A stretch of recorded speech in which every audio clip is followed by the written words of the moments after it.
Assalamualaikum warahmatullahi wabarakatuh. Innal hamdalillah nahmaduhu wa nasta'inuhu wa nastaghfiruh wa na'udzu billahi min syururi anfusina wa min sayyiati a'malina. May yahdihillahu fala mudhillalah wa may yudlil fala hadiyalah. Asyhadu an la ilaha illallah wa asyhadu anna Muhammadan abduhu wa rasuluh la nabiyya ba'dah. Allahumma salli wa sallim ala nabiyyina Muhammad sallallahu alaihi wasallam wa ala alihi wa sahbihi wa man sara ala naji ila yaumiddin, amma ba'd. Ayo ikhwah, kita lanjutkan kajian akidah masih tentang Rusul. Kali ini tentang adadul musammayina fil Qur'anil Karim. Nama-nama nabi, nama-nama rasul yang tercantum dalam Al-Qur'an. Adadul musammayin minhum fil Qur'anil Karim khamsata wa ishrun. Jumlah nama rasul yang dicatat dalam Al-Qur'an itu ada 25. Idhofatan ila asbatil madhkurin ijmalan. Kadangkala ya disebutnya itu secara beruntun. Nah, karena mereka beranak pinak. Jadi satu paket dia. Walaisa hum ikhwatu Yusuf. Mereka yang 25 ini enggak semuanya saudara-saudara Yusuf. Siapakah 25 itu? Yaitu wahum Adam, Nuh, Idris, Hud, Salih, Ibrahim, Ismail, Ishaq, Yaqub, Yusuf, Lut, Syuaib, Yunus, Musa, Harun, Ilyas, Zakaria, Yahya, Yasa, Zulkifli. Faqad ikhtalafa fi nubuwati. Diperselisihkan tentang kenabian Zulkifli. Wa sahih annahu nabiyun. Tapi berita yang sahih, beliau adalah nabi. Selanjutnya ada Dawud, Sulaiman, Ayub, Isa, khatimuhum wa afdaluhum Muhammad. Terakhir adalah Nabi Muhammad. Wa dalil ala annal anbiya wa rusul musammain fil Qur'an khamsatun wa ishrun. Qala Allah Ta'ala, dalil tentang keberadaan mereka yang 25 ini ya, berasal dari surat 6 mulai ayat 83 sampai 86. Allah berfirman, wa tilka hujjatuna atainaha Ibrahim ala qaumih. Itulah hujah kami yang kami berikan kepada Ibrahim ya, terhadap kaumnya. Narfa'u darajatim man nasya. Kami mengangkat derajat-derajat kepada orang yang kami kehendaki. Inna rabbaka hakimun alim. Sesungguhnya Tuhanmu maha bijaksana, maha mengetahui. Baru satu ya. Selanjutnya disebut pada ayat berikutnya. Wa wahabna lahu, dan kami berikan anugerah padanya Ishaq wa Yaqub. Ishaq dan Yaqub. Nah, ini Ishaq anaknya Ibrahim, Yaqub anaknya Ishaq. Ya, ada 3 tuh ya. Kullan hadaina, masing-masing kami beri hidayah. Nah, selanjutnya wa Nuhan hadaina, Nuh. Nah, 4 tuh. Wa Nuhan hadaina min qabl, dan Nabi Nuh kami beri petunjuk sebelumnya.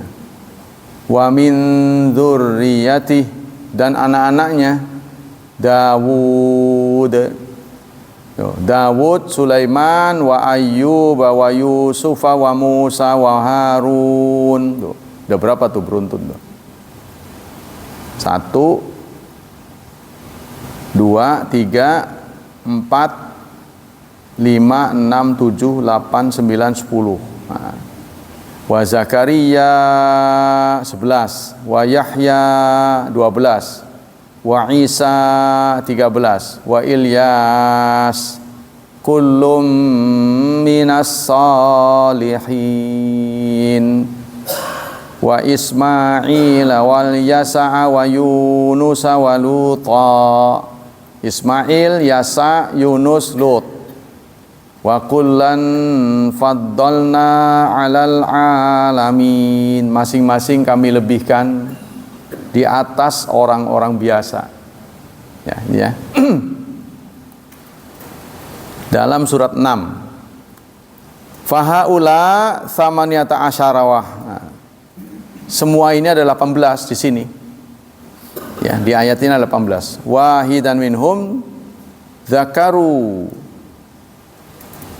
fi maudhi'an wahid, disebut di satu ayat. Wajah dzikru sabr bakin, sisanya 7 ya, itu disebut di tempat yang terpisah.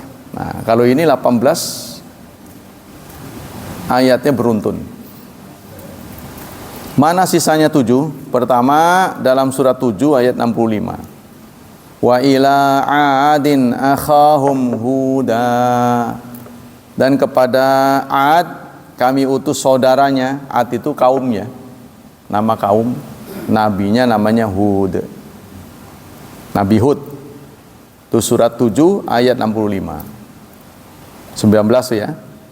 Kemudian selanjutnya wa ila Samud, dan kepada kaum Samud akhahum salihah, kami utus saudaranya Saleh.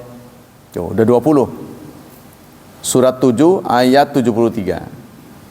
Kemudian surat 7 ayat 85, wa ila madyana akhahum syu'aiba, dan kepada Madian kami utus saudaranya Syu'aib.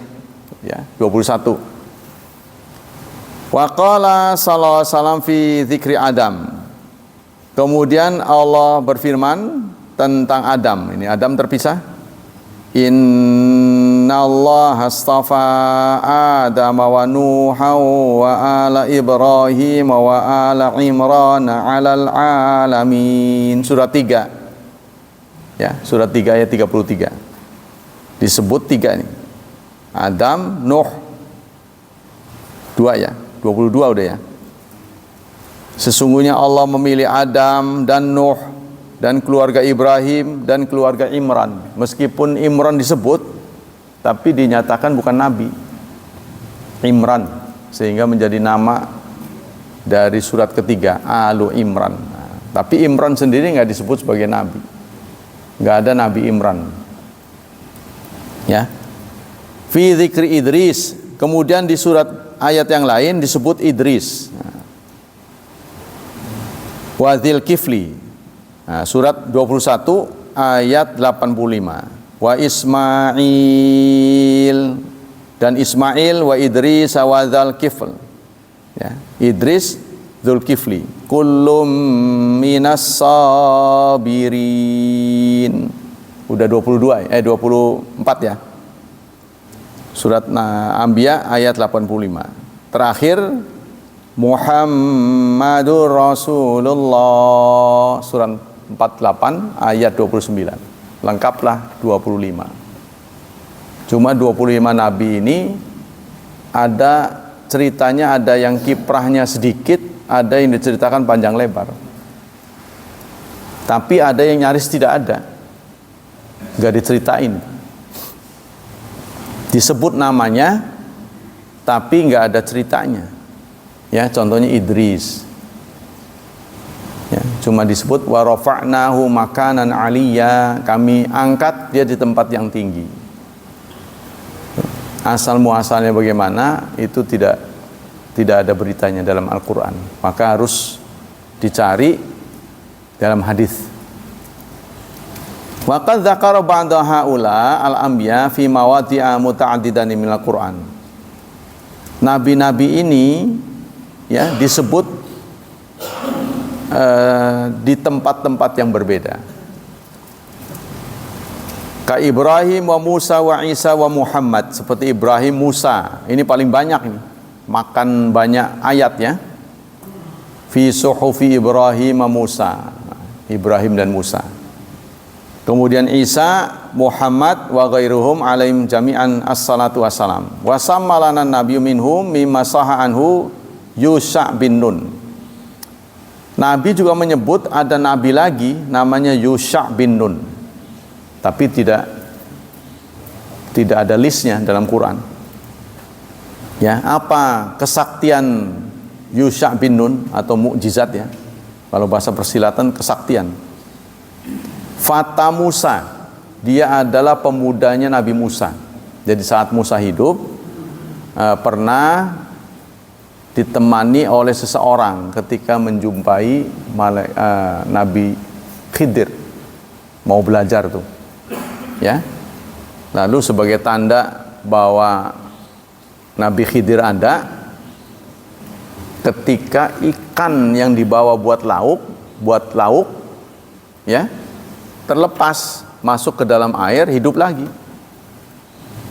Tuh. Nah, di suatu tempat rupanya Nabi Musa dan Yusha bin Nun ini capek, dia istirahat. Kita istirahat dulu, mana bekalnya dibuka.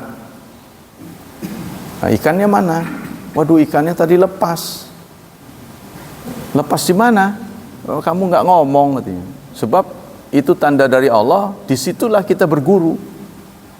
Ya, lalu mereka balik lagi. Nah, disitulah dapat Khidir alaihissalam. Meskipun Khidir kesaktiannya tinggi, ya, mukjizatnya melebihi Nabi Musa, tapi beliau disepakati bukan Rasul, Nabi. Walaupun tadi itu, ya, dia memberikan pembelajaran kepada Nabi Musa, jangan terlalu sombong. Setiap orang pasti ada yang mengunggulinya. Ya. Artinya wa fawqa kulli dzi ilmin alim. Ini katanya disebabkan oleh Nabi Musa sendiri ketika ditanya di sebuah majlis, "Wahai Musa, siapa orang yang paling pinter sekarang ini?" Nah, Nabi Musa ngomong, "Ya akulah, siapa lagi?" Nah, ditegur oleh Allah. Ya, kamu jangan begitu. Ya kalau bukan aku siapa? Wong Nabi Musa itu punya kemampuan bicara langsung dengan Allah. Nabi kita saja nggak kedupan. Ya, Nabi kita mengakses wahyu itu lewat Jibril. Baik turunnya Iqra itu lewat Jibril.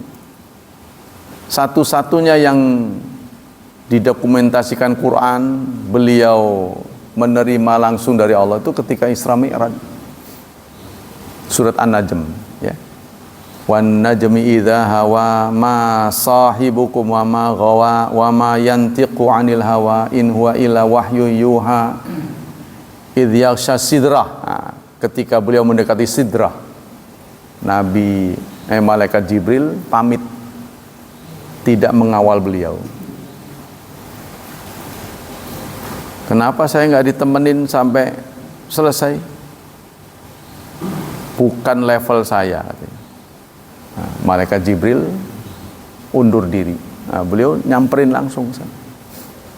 Maka karena beliau menghadap Allah langsung, malu untuk nego sholat kalau bukan dianjurkan oleh Nabi Musa.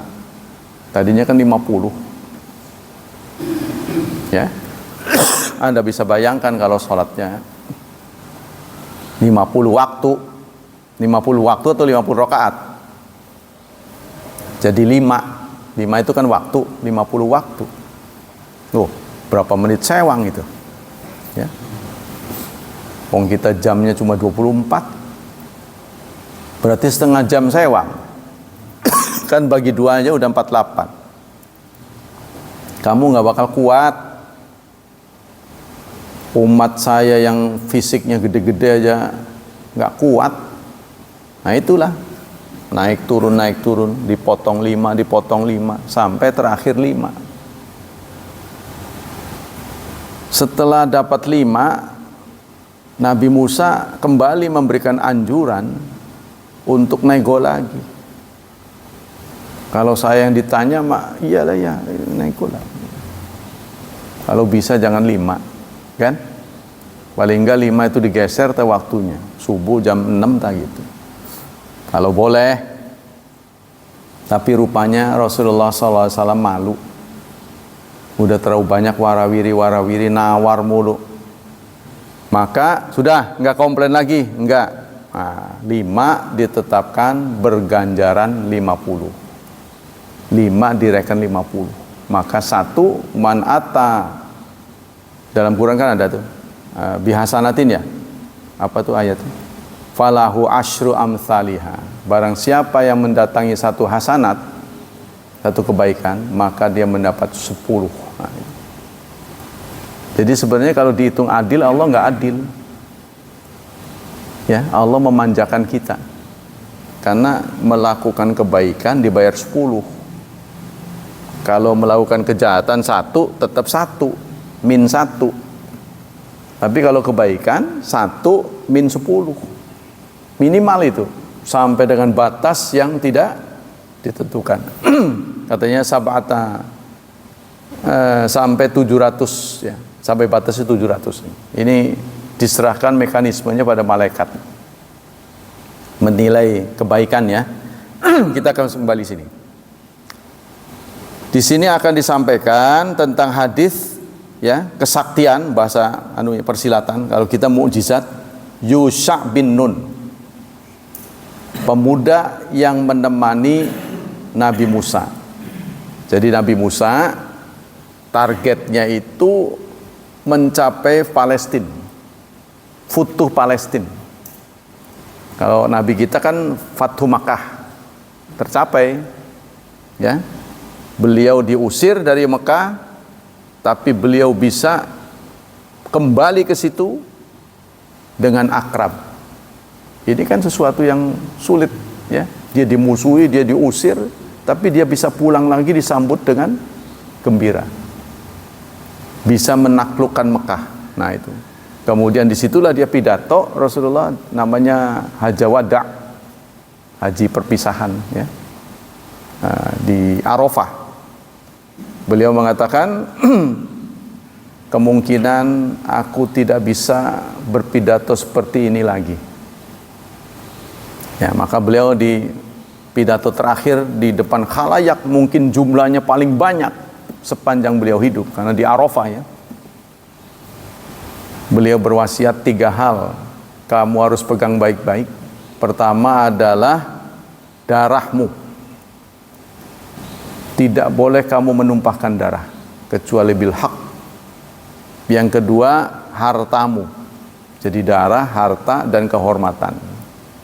Tidak boleh kamu mengambil harta sesamamu kecuali dengan biti binafsin, dengan hati yang senang. Berarti sedekah, ya, minjemin, nggak boleh ngutil, nggak boleh merampok, nggak boleh mencuri dan sebagainya. Tidak boleh kita mengambil harta tanpa hak. Karena itu semua perbuatan mengambil harta tanpa hak itu sebenarnya tidak dibolehkan. Harus dengan keikhlasan. Ya, seperti kita tahu-tahu dipotong. Rekening nganggur akan digulung sama KPK. Itu sangat tidak bertentangan. Ini prinsip ya. Prinsip Islam itu nggak boleh kecuali dengan kerelaannya. Ceritanya setelah mendekati Palestina, datang malaikat maut. Belum tercapai targetnya itu. Sebentar lagi sampai. Malaikat maut datang. Lah kontan Nabi Musa marah, tonjok sampai matanya keluar. Biji matanya. Laporlah kepada Allah Subhanahu wa taala. Ya Allah, tumben ini. Sepertinya orang yang saya datang ini salah alamat kayaknya nih. Semua orang takut, saya malah ditonjok. Waduh. Semua orang pasti gemeter datang saya mah. Ini masa saya yang dia. Nah, disembuhkan oleh Allah, balik lagi sana. Sana balik lagi kepada Nabi Musa, bilang, mau sekarang apa nanti? Ya, itu sudah diulang-ulang sama saya, bahwa itulah perbedaan kematian kepada Nabi dan kepada umat. Kalau kepada kita nggak nanya-nanya lagi, main cabut aja. Tapi kalau kepada Nabi ada nego, ya kan? Kalau untuk Nabi kita, saat beliau di atas pangkuan Aisyah, kalau Aisyah tidak dianggap suci, pasti malaikat tidak akan datang. Beliau kan meninggal di atas pangkuan Aisyah. Yang keluar dari mulut Nabi terakhir bar-rafiqul a'la. Bar-rafiqul a'la itu kalau bahasa Arabnya, tidak, aku memilih rafiqul a'la, teman yang tinggi, teman di atas. Maka lemeslah Aisyah. Oh, Nabi dihadapkan nego, dia memilih tepat waktu. Jangan minta perpanjangan. Kan boleh perpanjangan. Nah, giliran kepada Nabi Musa, beliau diberi pilihan. Letakkanlah telapak tanganmu di atas punggung domba, maka rambut yang tertutup oleh tangan itulah perpanjangan. Kalau kau pilih itu, rambut yang tertutup, nggak tahu hitung-hitungannya berapa nih, kalau didapat 1000 apa, 1000 jam apa, nggak dijelaskan nih, apa 1000 hari. Nah, kata Nabi Musa, kalau udah habis ya mati. Oh, mati juga, kira perpanjangan lagi. Udahlah kalau gitu sekarang aja. Cuma saya ada permintaan terakhir. Apa permintaan terakhir? Wafatkan aku di gerbang Palestina. Jadi supaya menangi pinggirnya gitu. Walaupun nggak sampai di kotanya, sudah menangi pinggirnya aja. Mukaddimahnya. Maka beliau konon kuburannya di situ, di gerbang Palestina. Nah, job beliau yang tersisa ini diberikan kepada Yusha bin Nun. Nah, ini yang kita cerita, Yusha bin Nun. Tapi nggak ada namanya, ya, nggak ada catatan nama dalam Al-Quran. Adanya dalam hadis. Nah, diceritakan begini. Suatu saat beliau ketika sampai di gerbang Palestina menjelang maghrib, untuk menaklukkan itu nggak ada lampu di situ. Ya kan, dulu belum ada lampu, belum ada penerangan, sehingga beliau berseru kepada matahari. Kata beliau begini, inna syamsa lam tuhbas ala basharin ila liyusha. Kata Nabi kita, belum pernah ada matahari ditahan beredarnya, ya, kecuali kepada Yusha. Setahu saya sih Nabi Sulaiman juga sama. Tapi di sini dalam hadis kecuali kepada Yusha. Layaliya sara ila baitil muqaddas, saat di malam, ya, menjelang maghrib dia sampai di gerbang Baitul Maqdis. Wa qad jaa dzalika mufassalan fi sahihain. Ini tercatat dalam Bukhari Muslim. Di sana diterangkan begini, Ghaza nabiyyun min anbiya. Telah berperang seorang nabi dari nabi-nabi, faqala li syamsi. Nabinya enggak disebut namanya, tapi nanti di hadis yang lain dialah Yusha bin Nun. Karena menjelang maghrib sampai di situ, dia berseru pada matahari, innaki ma'muratun. Kamu adalah hamba yang mendapat tugas. Kamu beredar ini karena tugas. Ya. Wa ana ma'murun. Saya juga sama tugas. Ente tugas, saya juga petugas. Ya. Allahumma bisha alaina. Tolong tahan edaranmu. Berhenti. cerita itu. Berhenti. Saya butuh penerangan. Butuh lampu. Saya nggak tahu bagaimana ya berhentinya. Pokoknya kita ngandel aja. Allah mahbisha alaina. Tolong berhenti untuk kami. Fahabisat hatta fatallah alaih. Maka matahari pun berhenti sampai Nabi Yusa dan pengikutnya menyelesaikan pekerjaannya, yaitu menaklukkan Palestina. Karena butuh penerangan. Ya. Tuh, begitu katanya. Kemudian masalah berikutnya adalah awalur rusul wan nabi ba'da ikhtilafin nas wa ibadati ghairillahi ta'ala. Siapakah sebenarnya rasul pertama? Maka menurut catatan dari ulama, Nuh alaihi salam. Jadi rasul pertama itu adalah Nuh. Ya, tadi disebutkan Adam, itu kan? Kalau Adam umatnya siapa? Wong selain Adam mah anak-anak. Kan belum ada orang, Nabi Adam. Ya. Wa akhbarahum Muhammadun sallallahu wa akhiruhum Muhammadun sallallahu alaihi wasallam. Jadi rasul pertama itu adalah Nuh, rasul terakhir adalah Nabi Muhammad sallallahu alaihi wasallam. Wa qablahu Isa. Sebelum Nabi Muhammad ada Nabi Isa. Walam yakun bainahuma nabiyyun wala rasul. Di antara kedua Muhammad dan Isa ini tidak ada nabi, tidak ada rasul. Jadi namanya masa fatrah. Kan kita pernah dengar masa fatrah. Masa fatrah itu masa vakum. Apa orang yang kehilangan info hidup di antara Nabi Isa dan Nabi Musa? Kan jarak Nabi Isa dan Nabi Muhammad itu jaraknya 5 abad lebih. Karena Nabi Muhammad itu diutus 571 apa? Kan dihitungnya itu kan sejak Masehi, ya kan? Nabi tahun 1 itu kan direkannya Nabi Isa itu, ya. Ini tahun Masehi. Nabi Muhammad diutus 571, berarti jaraknya antara kematian gaibnya Nabi Isa dengan lahir Nabi Muhammad 571 tahun. Nah, orang yang hidup di tengah-tengah itu masuk kategori fatrah. Artinya dia nggak mendapat dai yang memberi penerangan. Apalagi Nabi Isa kan ya hilang dari masyarakat tuh gaib gitu. Tidak lazim. Ya, karena beliau tahu-tahu diangkat oleh Allah. Ya kan terjadi huru-hara tuh. Sehingga menemukan mana yang baik dan buruk itu susah. Nah, maka disebut masa fatrah. Selama orang hidup di masa fatrah ini, ketika dia salah, padahal dia kepengennya benar, tapi salah, ini diharap oleh para ulama dimaafkan.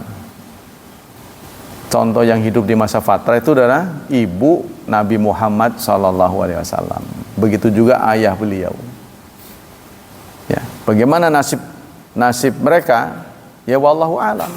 Tapi Rasulullah mengatakan huwa finnar. Dia ada di neraka. Para habib marah, enak aja. Orang dai ini menceritakan hadis, bukan menjudge orang tua Nabi, bukan. Menceritakan hadis. Hadis ini sahih dari Nabi Muhammad sendiri, dari mulut Nabi. Ya, Rasulullah memberikan komentar, huwa finnar, dia ada di neraka. Para habib yang merasa itu adalah anak-anak, ya, padahal belum tentu dari sisi dari sisi tes DNA yang ngaku-ngaku keturunan Nabi, ya, dia marah, kurang ajar tuh penceramah ngomong masuk neraka, dari mana itu? Nah, dia padahal ceritakan hadis, bukan menentukan nasib, bukan, lempengnya aja. Nah, ini semua kehendak Allah, ya. Nah, kita nggak bisa menentukan, tapi ya itu keterangannya begitu. Lanjut. Wa ibadata, qala Allah Ta'ala, ini berdasarkan firman Allah dalam surat 4 ayat 163. Inna auhayna ilaika kama auhayna ila Nuhi wan nabiyyina mim ba'di. Sesungguhnya kami memberi wahyu kepadamu sebagaimana kami memberi wahyu kepada Nuh. Jadi Nabi Nuh ini rasul pertama manusia sudah gagal.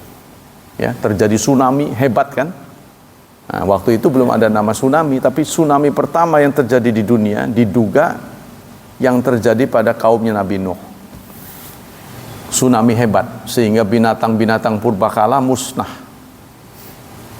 Karena ini semuanya, sehingga Nabi Nuh mendapat tugas untuk merawat binatang, ditaruh di bahteranya. Bayangin Anda, spesies binatang suruh diambil sepasang-sepasang, lah paleng ya. Contohnya unggas saja. Kalau Anda ditugasi nggak jauh-jauh, unggas saja. Anda tanya ke pasar Pramuka tuh, Jakarta tuh. Berapa itu butuh luas untuk memperlihatkan berjenis-jenis unggas? Itu baru sebagian ya. Kalau diambil dari seluruh bagian Indonesia, waduh apalagi. Judulnya unggas saja, belum lagi yang hewan melata. Ditaruh di bahtera, apa nggak paleng gitu. Maka yang gede-gede kayaknya nggak kebagian. Contohnya dinosaurus, tyrannosaurus. Tapi kita sampai ke titik keyakinan karena mereka ada fosilnya. Masalahnya ada fosilnya. Nah, yang tersisa binatang purba ada di Indonesia. Komodo itu kadalnya orang dulu. Kadalnya itu segitu. Ya kan? Nah, kadalnya orang dulu. Nah, sementara Adam, bapak kita, berapa tingginya itu diduga lebih dari 100 meter. Tidak bisa dipastikan, tapi yang dipastikan itu adalah istrinya Hawa ada di Jeddah. Ya, mungkin kurang lebih itu selapangan bola ada panjangnya. Pak, ini pernah datang nggak? Makamnya Hawa, karena itu nggak ada nilai ritual, maksudnya nggak ada sunnah diapain gitu ya.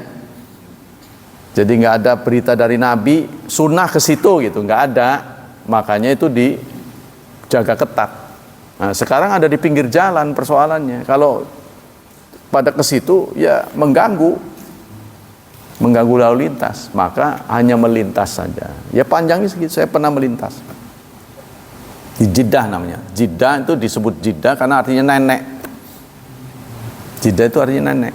Jadi kota nenek. Nah, di sanalah nenek kita dikuburkan. Tapi Adam di mana? Ini enggak misterius. Suami istri ini apakah terpisah atau bagaimana? Toh mereka setelah diusir dari surga ketemu lagi di Jabal Rahmah tuh. Kan ada monumennya tuh, ya, itu namanya Bukit Cinta. Jabal Rahmah itu artinya Bukit Cinta. Maka itu karena dinamai Bukit Cinta, orang yang ingin cintanya lestari pada kesana coret-coret. Padahal nggak ada apa istilahnya referensi dari Rasulullah, ya pokoknya itu situs saja lah gitu. Ya, setelah diusir dari surga, mereka mencari dunianya luasnya kayak begini nih, 5 benua nih, ketemu di Bukit Arafah itu, Jabal Rahmah namanya, Bukit Cinta. Nah, di sana mereka berjumpa. Tapi setelah itu berpisah, terus Hawa bisa ada di Jeddah, Nabi Adam nggak tahu di mana. Wallahu a'lam apa yang terjadi. Ya, tapi yang jelas Anda bisa pastikan begini, Nabi Ibrahim saja yang membangun Ka'bah itu Nabi Ibrahim, tapi beliau sendiri dikuburnya di Palestina sekarang. Jadi Ibrahim tiga Yakub, Ishak, Yakub, Ismail itu ada di sana satu komplek. Jadi artinya Hajar nggak dijelaskan ini dikubur di mana Hajar. Apakah beliau pindah ke situ? Ini nggak ada keterangan. Ya, kan cukup jauh itu Palestina dengan Mekah ya. Itu mungkin beliau mencari tempat yang sejuk ya. Nah, mungkin mencari tempat yang sejuk. Seperti para sahabat, memang ceritanya beda-beda ya. Seperti Ibnu Abbas dimakamkan di Taif, kota yang sejuk ya. Pada milih sejuk ya. Memang gitu. Tentara juga belajarnya di Bandung. Kalau di Jawa Timur, Malang, tempat sejuk. Ya buat latihan keringetan. Kalau panas makin lah. Jadi mau tidak mau ini milih tempat juga mereka ini. Kita lihat sini. Wa kam ahlakna minal qurun min ba'di Nuh. Begitu juga Allah mengingatkan dalam surat 17 ayat 17. Berapa banyak generasi yang kami sudah hancurkan setelah Nuh. Nah, disebutnya Nuh. Ya, cerita Nuh kan kita sudah tahu ya. Berakhir dengan anak dan istrinya menjadi korban. Ya, karena beliau mendapat tugas dengan waktu yang cukup panjang, umurnya cukup panjang, 950 tahun itu dakwahnya. Ya. 950 tahun berdakwah yang berhasil direkrut sekitar 40 pengikutnya. Nabi kita berdakwah 10 di Mekah, 13 ya. 13 di Mekah, 10 di Madinah, 23 tahun, itu kurang lebih 124.000 umatnya. Ya, waktu beliau wafat, ketika kumpul di Arafah kurang lebih itu 124.000. Tapi semua orang Arab yang dulu menentang pada waktu Futuh Mekah itu semuanya Muslim. Tidak ada yang dulu menentang itu tidak Muslim. Nah, setelah dipegang oleh Abu Bakar ada rombongan murtad. Ya, agenda pertama yang dilakukan oleh Khalifah Abu Bakar Siddiq adalah membasmi orang-orang murtad. Nabi Muhammad wafat, mereka kembali karena mereka menganggap mereka Muslim itu perjanjian dengan Nabi. Setelah Nabi wafat kita bebas lagi. Maka apa kata-kata pertama yang disampaikan oleh Abu Bakar? Apapun yang pernah terikat oleh Nabi mereka lepaskan, aku akan perangi. Jadi mereka terbiasa membayar zakat, nggak mau lagi karena mereka menganggap itu perjanjian Nabi Muhammad. Nah, Abu Bakar mengatakan apa yang sudah diberi mereka tahan, aku perangi. Walaupun mereka hanya memberikan satu igal katanya. Ya, igal itu yang ada di kepala. Begitu Nabi Abu Bakar Siddiq. Wadalla hadza ala anal qurun allati kana baina Adam wa Nuh alal Islam. Nah, ini menunjukkan kurun ya, masa setelah Nabi Adam dan Nabi Nuh rupanya baik-baik saja. Ya, dari Nabi Adam sampai ke Nuh ini baik-baik saja. Kemudian mulai terjadi pemberontakan di zaman Nabi Nuh. Ya, mungkin sudah cukup lama ya. Nggak dijelaskan berapa tahun, wong Nabi Nuh aja ribuan tahun itu umurnya. Orang-orang dulu tuh awet-awet ya. Fi anna qad ahlaka umama minal mukadzdzabin lirusul min bani Nuh wa dalla ala hadza anal qurun lati kanat baina Isam wa Nuh ala Isam kama qala Ibnu Abbas. Ini seperti dikatakan oleh Ibnu Abbas. Kata Ibnu Abbas, sejak Nabi Adam sampai dengan Nuh tidak ada cerita pembangkangan. Nah, rupanya baik-baik saja. Ya. Wa Ubay bin Ka'ab wa Mujahid wa Qatadah wa ghairuhum, penafsir-penafsir ini mengatakan begitu. Fi qaulillahi ta'ala kana nasu ummatan wahidatan. Inilah yang ditunjuk oleh Allah dalam surat Al-Baqarah 213. Ya. Kana nasu, manusia pada waktu itu ummatan wahidatan, masih bersatu. Nah, ini mungkin merujuknya ke kurun itu, ke masa itu, masa sejak Adam sampai Nuh. Ya, manusia dulunya baik-baik saja, taat kepada Allah. Faba'atsallahu nabiyyin, maka Allah mengutus nabi-nabi mubasysyirin wa mundzirin, memberi kabar gembira dan memberi peringatan. Qalu, ahli tafsir mengatakan Kana baina Nuh wa Adam asyaratu qurun. Nah, katanya dia, kata ahli tafsir, antara Nuh dan Adam atau antara Adam dan Nuh itu 10 kurun. 10 generasi. Satu generasi berapa tahun, Saudara? Para ahli sosiologi mengatakan 21 tahun. Satu generasi. Jadi maksudnya seseorang punya anak, kan generasi kedua, itu 21. Nanti anak kita punya anak lagi, 21 lagi. Anda sekarang umurnya berapa? Berapa kelipatan 21? Berapa kelipatan 21? 3, berarti punya cucu. Bener gak? Iya kan? Kalau Anda kelipatan 21 kali 2, punya anak. Ya kan? Kesian deh yang gak punya. Umur Anda bagi 21, katanya satu generasi 21 katanya para ahli sosial ya. Jadi kalau kita umurnya 40, berarti masanya punya anak. Tuh, kalau udah bagi 3, 21 kelipatan 3, berarti wayanya punya cucu. Kalau 4, berarti punya apa? Buyut ya? Buyut. Nah itu. Katanya umur ini kalau dijaga dengan baik, saya pernah ahli kesehatan mengatakan sekitar 120 lah. Maksimum. Jadi usia manusia ini kalau dipelihara dengan baik gitu ya. Pokoknya sakit sedikit itu obat. Dirubung dengan dokter-dokter. Itu mungkin Allah berikan 120.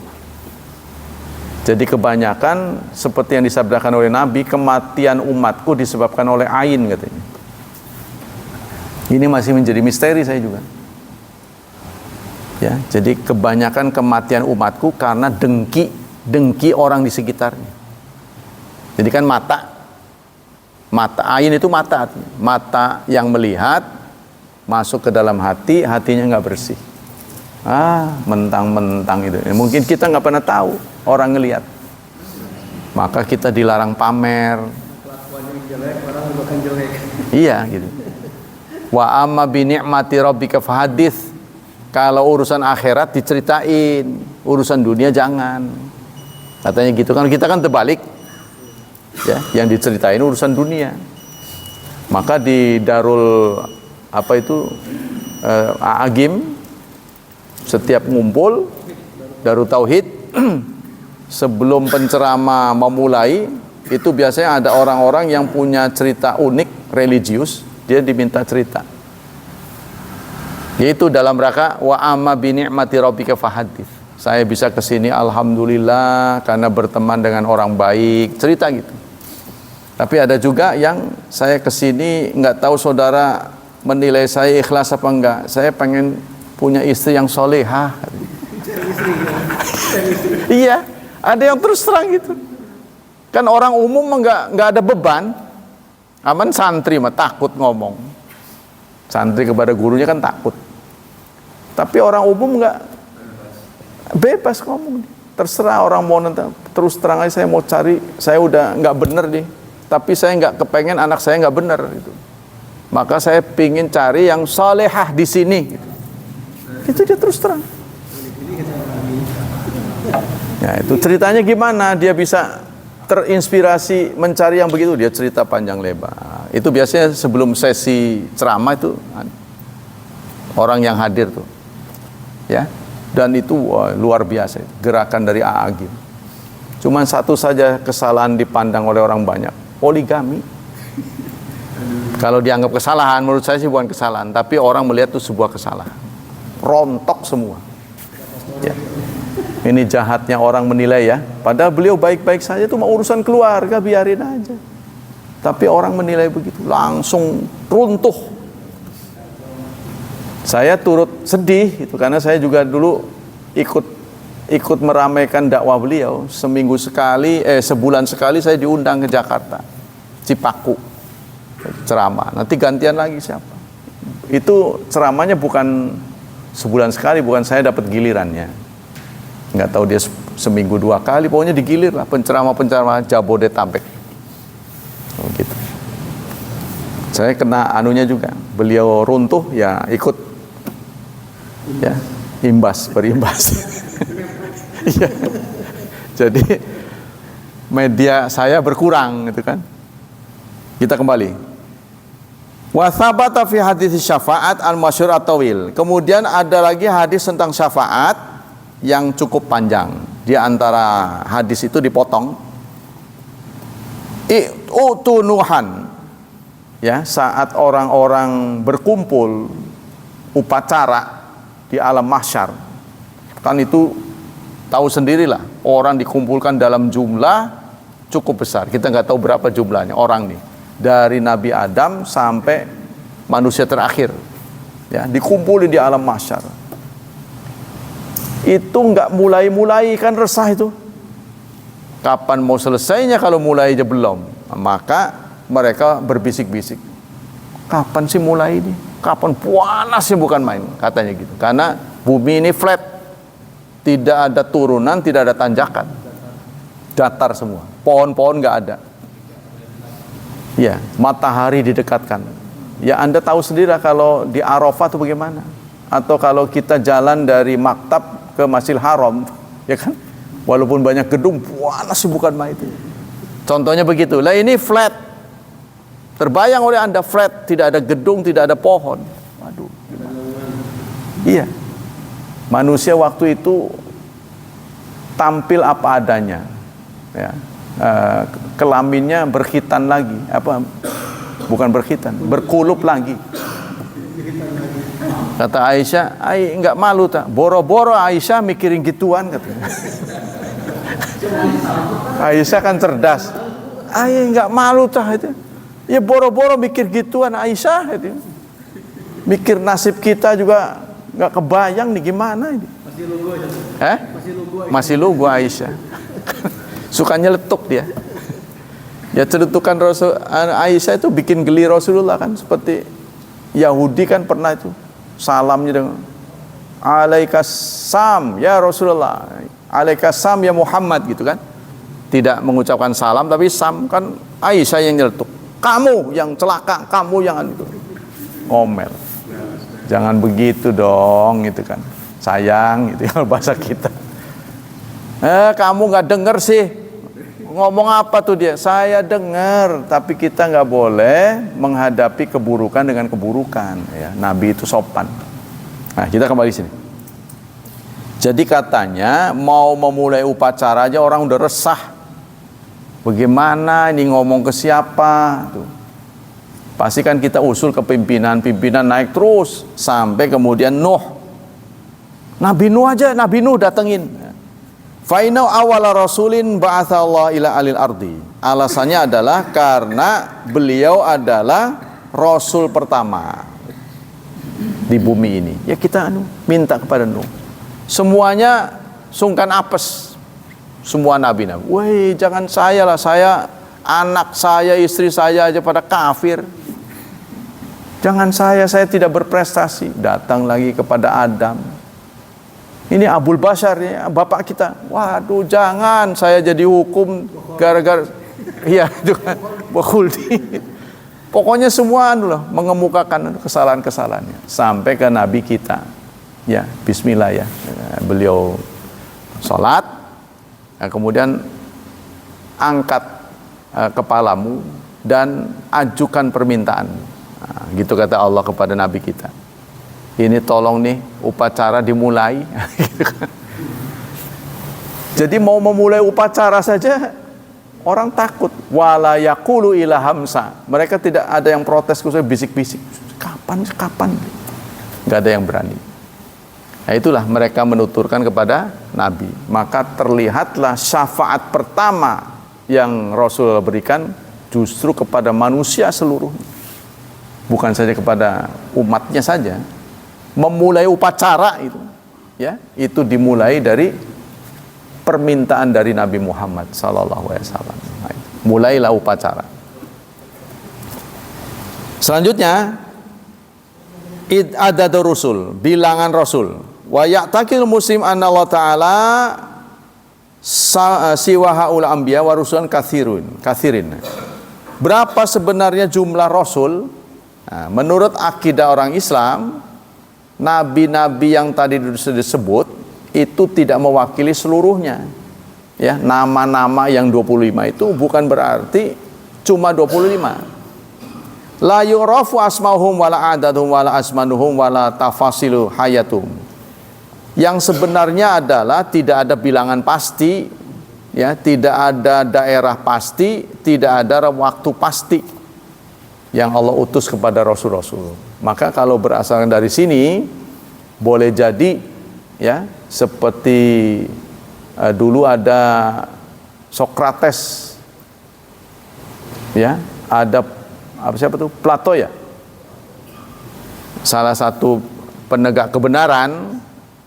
Dia akhirnya minum racun tuh di depan hakim. Saya lupa Sokrates seperti apa itu. Itu dianggap pembangun filsafat.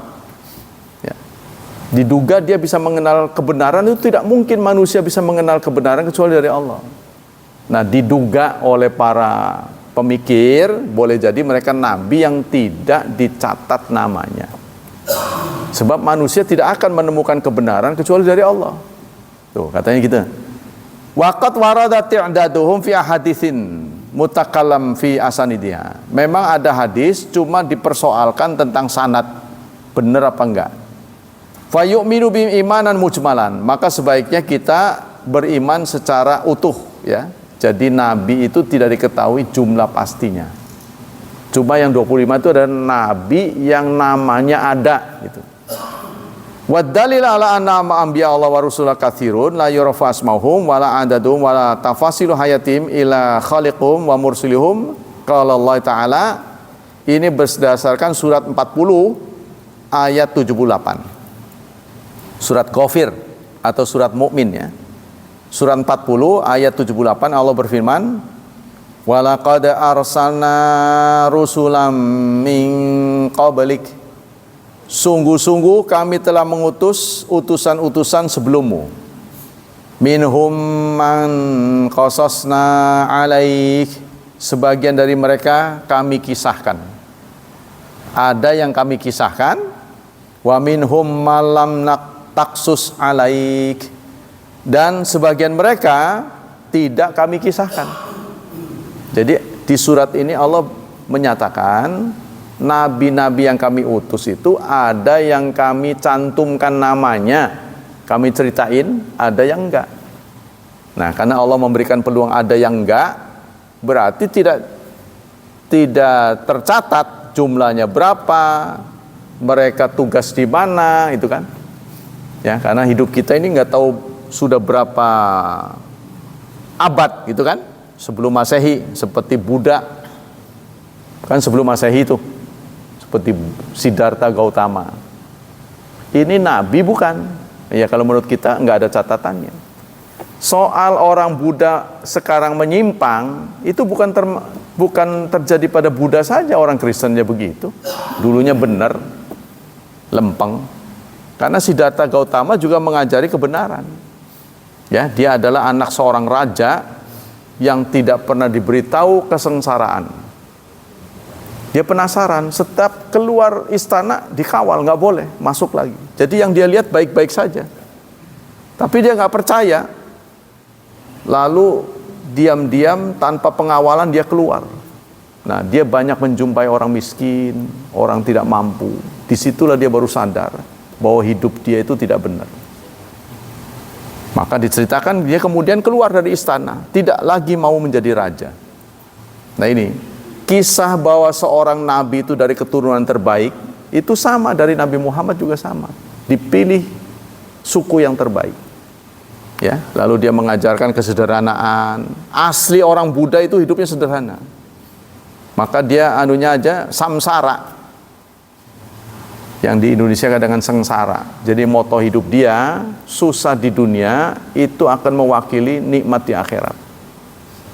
Semakin susah hidup seseorang, maka akan semakin bahagia. Nah, Islam tidak begitu. Kita kan hidup sengsara di dunia tidak menjadi cermin bahagia di sana kalau enggak taat mah. Ya. Udah tak sengsara hidupnya, tidak ibadah, jelek, jahat, lah itu mah bangkrut itu bah. Ya, kalau pakai paham Buddha mah enak di sana, senang di nirwana. Sehingga mereka menghayal di Thailand itu ada pagoda langit katanya. Jadi arwah, ya roh-roh itu dibakar, nanti abunya ditaruh di tempat atas. Dianggapnya mereka ada di kayangan, bukan? Istilah kayangan itu khayalan di langit. Gitu. Bayar itu sewa di situ. Abunya ditaruh sewa. Tuh, dianggapnya begitu. Ya, mereka kemudian di Bali itu dianggap ada apa? Saya lupa itu. Seseorang karena sudah di tempat tinggi, ya. Lalu dia dianggap menyatu dengan Tuhan. Saya lupa, moksa. Ya, mereka itu mungkin menganggap kayak Nabi Muhammad Isra Mi'raj. Ya, rohani sudah tinggi. Tiba-tiba tidak diketahui lagi keberadaannya, mati di mana gitu. Jadi kalau melihat penyimpangan, kita juga melihat penyimpangan. Wong jangankan pada agama dulu, umat Islam aja nyimpang kalau nggak saking ketat ulamanya ngomong terus, ya kan? Orang yang manhaj salafus saleh, bagaimana orang Islam itu menyimpang, menyembah kubur, bagaimana mereka membangun kuburan sedemikian rupa niru orang Buddha, itu penyimpangan sama. Jadi pada awalnya ketika ada penyimpangan, Allah mengutus Rasul, tapi setelah Nabi Muhammad Allah jamin tidak ada Rasul lagi. Terus kalau ada penyimpangan bagaimana? Jadi untuk Nabi Muhammad itu akan ada tajdid katanya. Setiap 100 tahun akan diutus ulama besar katanya, yang meluruskan penyimpangan. Katanya begitu. Maka dibebankan kepada ulama-ulama, ya, pengelurusannya gitu ya. Penyimpangan-penyimpangan akan terjadi. Sudah 100 pasti menceng, balikin lagi, menceng, balikin lagi. Demikianlah hadirin, waktu kita sudah habis. Semoga Allah Subhanahu wa taala melimpahkan pahala yang berlipat ganda untuk kita. Semoga Allah tetap berkenan menjaga dan melindungi kita dari wabah dan fitnah, dari syubhat dan syahwat. Dan semoga anak-anak kita dimudahkan hidupnya, diberkahi serta ditakdirkan Allah menjadi hamba-Nya yang salih dan solihat. Subhanakallah wa bihamdika asyhadu an la ilaha illa anta astaghfiruka wa atubu ilaik. Wassalamualaikum warahmatullahi wabarakatuh.